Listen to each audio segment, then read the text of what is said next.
La loi de finances pour 2018 soumet à la flat tax ou prélèvement forfaitaire unique, PFU, de 30%, les plus-values de cession de valeurs mobilières. Sur option, les contribuables conservent la possibilité d'opter pour le barème progressif et ce pour l'ensemble des revenus de leur placement. C'est ce que nous vous proposons de découvrir dans ce module. Le PFU s'applique à toute cession de titres détenus hors PEA réalisée depuis le 1er janvier 2018. La plus-value taxable est la plus-value brute. Pour l'imposition des plus-values, il faut distinguer deux modalités d'application du PFU selon la date d'acquisition des titres, avant le 1er janvier 2018 ou après le 1er janvier 2018. Pour les titres acquis ou souscrits depuis le 1er janvier 2018, l'application du PFU sur la plus-value est la règle et elle ne prévoit pas d'abattement. Le contribuable peut cependant décider de l'option pour le barème progressif de l'impôt sur le revenu, mais sans abattement pour durée de détention, ni déductibilité de la CSG. Par contre, il y aura application des 17,2% de prélèvements sociaux. Pour les titres achetés avant le 1er janvier 2018, il y a application du PFU sur la plus-value sans abattement pour durée de détention. Le contribuable peut là encore décider de l'option pour le barème progressif de l'impôt sur le revenu en bénéficiant de l'abattement pour durée de détention. Contrairement au PFU dont le taux de 30% inclut les prélèvements sociaux, les gains supporteront en plus du barème progressif 17,2% de prélèvements sociaux sur 100% de vos plus-values. La CSG est déductible à hauteur de 6,8%. Rappelons les règles des abattements pour durée de détention.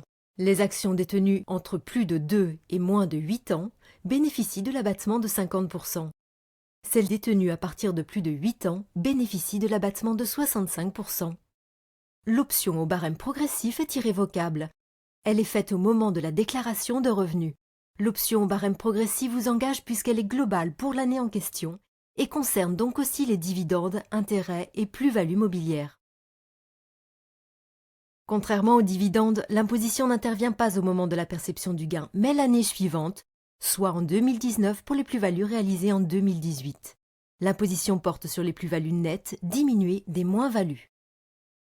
La loi de finances pour 2018 prévoit l'imputation automatique des moins-values sur les plus-values de l'année. Le contribuable ne peut donc plus décider de ne pas imputer ces moins-values pour les reporter sur les années suivantes. Prenons un exemple. Antoine a matérialisé une plus-value de 100 € sur son compte titre ordinaire. Il a acheté ses actions depuis 9 ans. Convenons enfin que sa tranche d'imposition est de 30%. Si Antoine garde le PFU, ses plus-values nettes seront de 100 € moins 30% de PFU, soit 70 €.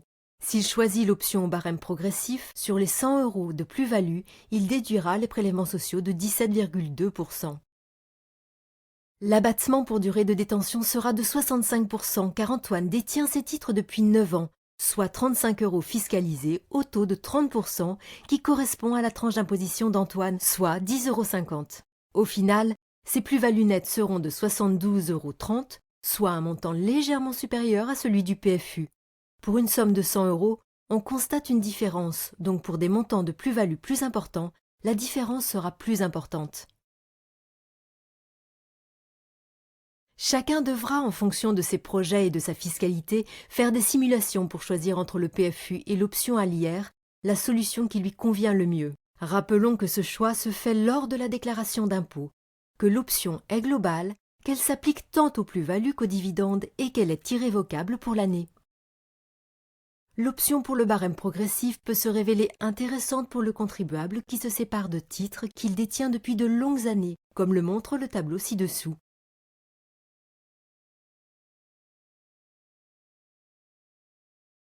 Lorsque les titres sont détenus depuis plus de 8 ans avec abattement de 65%, le barème progressif est le plus intéressant.